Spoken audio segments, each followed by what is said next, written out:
राधे राधे। श्री हरिदास, श्री कुंज बिहारी, कैसे हैं आप सभी लोग। आई होप कान्हा जी की कृपा से आप सभी लोग अच्छे होंगे और स्वस्थ होंगे। ओम नमो भगवते वासुदेवाय। पुरुषोत्तम भगवान की जय हो, पुरुषोत्तम मास की जय हो। पुरुषोत्तम अध्याय 23, पुरुषोत्तम मास अधिक मास मलमास अध्याय 24। पुरुषोत्तम मास में श्री नारायण जी की पूजन भजन कीर्तन यजन और नाम जप की अनंत महिमा है। पुरुषोत्तम भगवान में श्रीमद् भागवतम महापुराण की कथा और पुरुषोत्तम का अध्याय महात्म्य पढ़ने से हमें अनंत पुण्य फल की प्राप्ति, अपने पितरों को तर्पण करना, भोजन कराना या किसी ब्राह्मण को दान देने से हमें पुण्य फल की प्राप्ति होती है। हिंदू पौराणिक कथाओं के अनुसार और विशेष रूप से श्रीमद् भागवतम महापुराण में राजा सगर जी के वंशों ने महाराज भगीरथ जी के द्वारा माता गंगा जी को पृथ्वी पर लाने का विस्तृत वर्णन भी कहा है।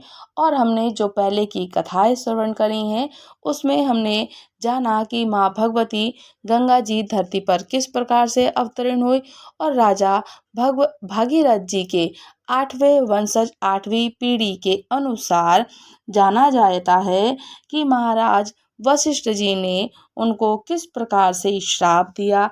आपके द्वारा जो भी इवाक्षु और सूर्यवंश की जो वंश है उन महान पीढ़ियों से जुड़ी हुई, जिसमें कि सोदास और सुदास यानी कि कलमस दास से राजा प्रतापी राजा का उल्लेख माना जाता है और उनकी कथाओं को श्रवण किया जाता है। महाराज सगर ने अपने 60,000 पुत्रों को तो कपिल मुनि के आश्रम में ही भस्म करके देखा और उनके पुत्रों को भस्म जब हो गए थे उनको मोक्ष की प्राप्ति दिलाने के लिए इन्हीं के वंश में आगे चलकर राजा अंशुमान, दिलीप और राजा भगीरथ जी ने गंगा जी का कठोर तप किया, उनको पृथ्वी पर लेकर के आते हैं। 8वीं और 9वीं पीढ़ी में उनके जो आते हैं राजा भगीरथ जी के 8वीं पीढ़ी में सुदास और सौदास उनके पुत्र का नाम था कलमसपाद। भागवत महापुराण के 9वें स्कंद के अनुसार इसी सूर्यवंश इवाक्षु वंश में राजा सगर के बाद सुदास और सौदास की कथा जानेंगे। सौदास ने महाराज सौदास राजा भगीरथ जी के पूर्वज या वंश के एक प्रमुख राजा बने थे और अपने महान कर्म और पराक्रम के लिए जाने ही जाते थे।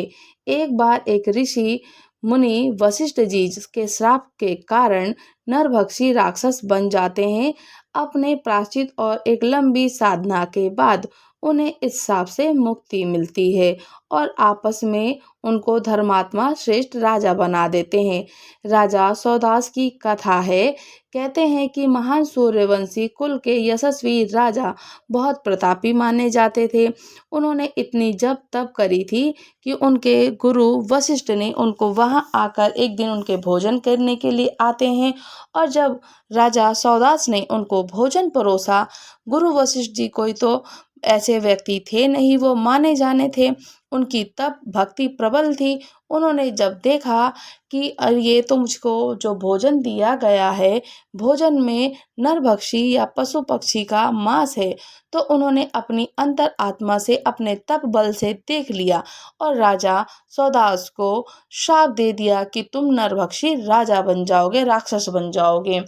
जब राजा को भक्षी का श्राप मिला तब गुरु वशिष्ठ जी को पता चलता है कि उससे तो किसी ने बदला लेने के लिए, उससे अपने कुल का नाश करने के लिए उनके रसोइये ने उनके साथ में छल किया है और उसी ने ही मुझको मांस परोसा है।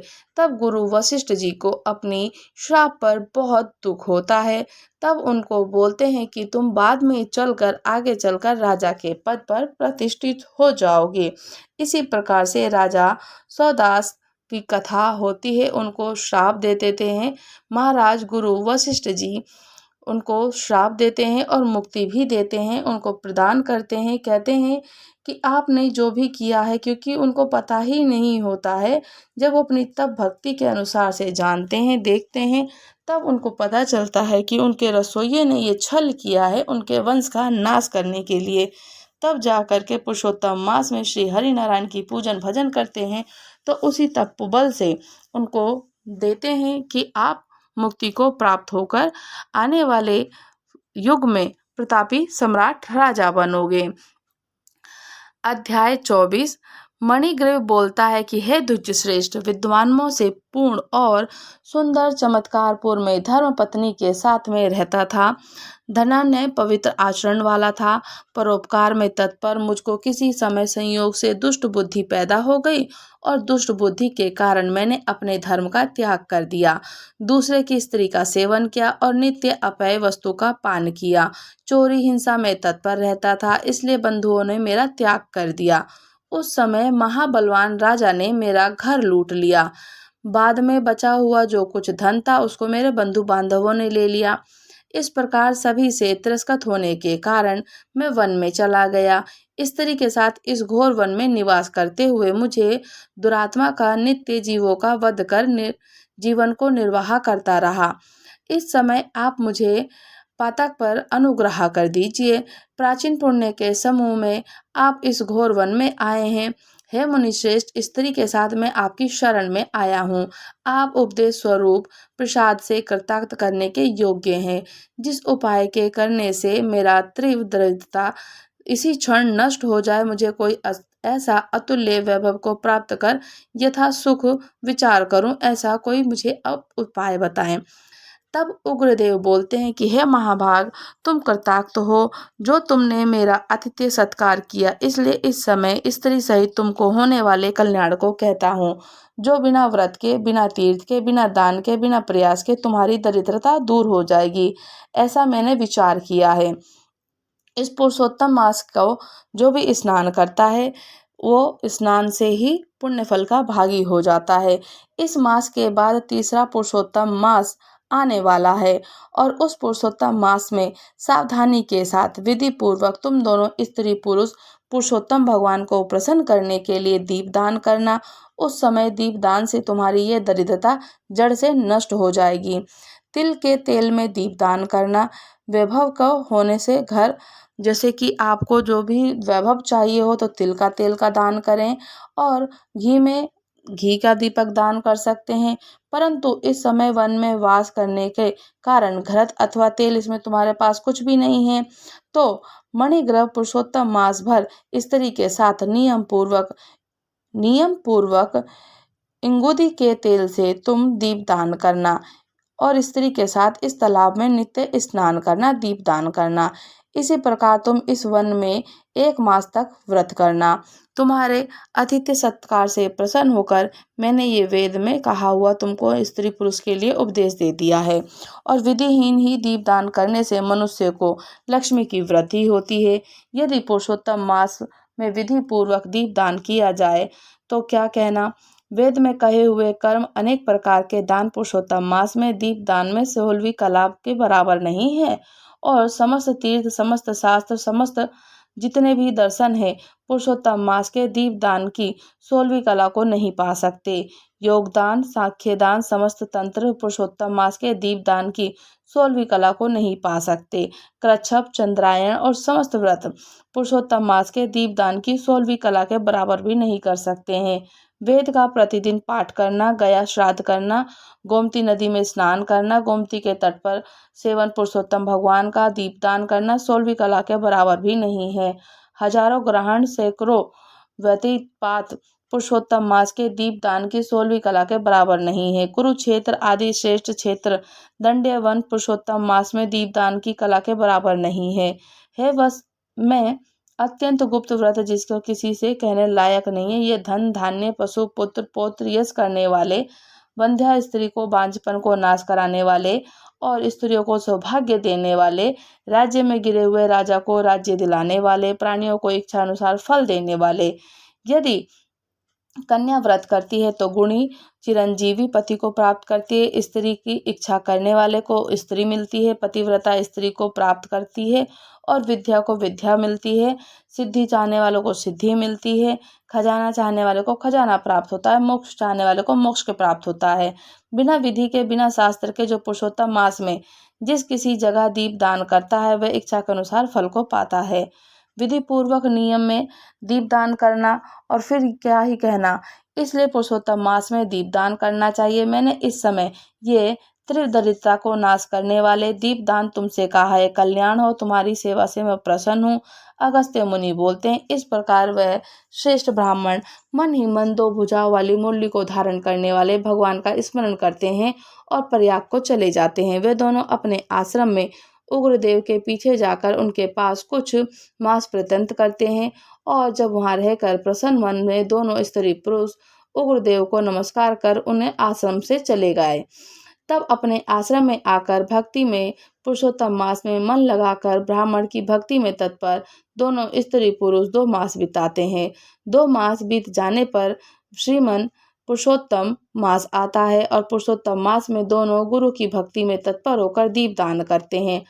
आलस्य को छोड़कर वे दोनों ऐश्वर्य की इंगुदी के तेल से दीपदान करते हैं। इस प्रकार दीपदान करने से दोनों को पुरुषोत्तम मास बीत जाता है। तब उग्रदेव के ब्राह्मण प्रसाद से शुद्ध अंतःकरण से समय पर काल के वशीभूत हो इंद्र की पुरी में जाते हैं। वहां होने वाले सुखों को भोगते हैं। पृथ्वी पर भारत खंड में उग्रदेव के प्रसाद से श्रेष्ठ जन्म को दोनों स्त्री पुरुष धारण करते हैं। पूर्व जन्म में जो तुम मृग की हिंसा में तत्पर मणिग्रव थे, वही वीरबाहु के पुत्र चित्रबाहु के नाम से प्रसिद्ध राजा बने हो। इस समय ये चंद्रकला नामक जो तुम्हारी स्त्री है, वह पूर्व जन्म में सुंदरी नाम से तुम्हारी स्त्री थी। पतिव्रत धर्म ये तुम्हारे अर्धांगिनी भागिनी है और जो स्त्री पतिव्रता होती है वह अपने पति के पुण्य का आधा भाग लेने वाली होती है। श्री पुरुषोत्तम मास में इंगुदी के तेल से दीपदान करने से तुमको ये निष्कष्ट कार्य राज्य मिल गया। जो पुरुषोत्तम मास में घृत का घी अथवा तिल का तेल या अखंड दीप दान करता है, फिर क्या ही कहा जाए। पुरुषोत्तम मास में दीप दान या फल कहा जाता है, इसमें कोई संदेह नहीं है। जो उपवास आदि नियमों से करता है तो उसे पुरुषोत्तम मास का सेवन करना होता है और उसका क्या ही कहा जाए। उसके तो स्वयं भगवान हरि नारायण भी उसकी सामर्थ्य बताने में असमर्थ हैं।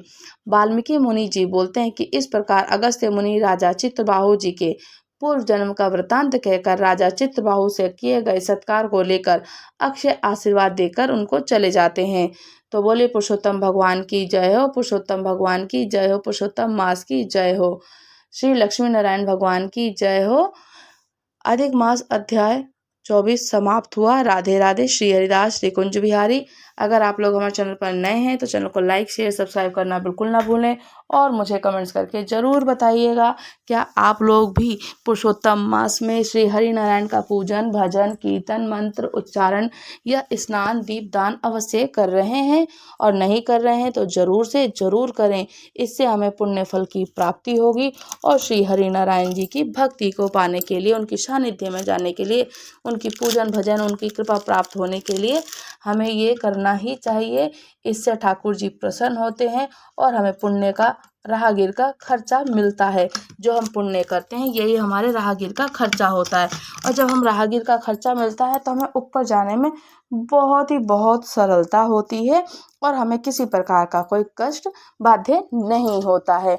तो ठाकुर जी का पूजन भजन करने से जब हमें इतना सब कुछ मिल सकता है, घर बैठे ही सब कुछ मिल रहा है, तो हमें जरूर करना चाहिए। उनका नाम स्मरण दीपदान करने के लिए आप मंदिर में जाएं, शिवालय में जाएं, या आपके घर में मंदिर है तो घी का तिल का तेल का जो भी आपसे सामर्थ्य अपनी यथाशक्ति के अनुसार आप दीपदान जरूर करें। राधे राधे। श्री हरिदास और श्री कुंज बिहारी।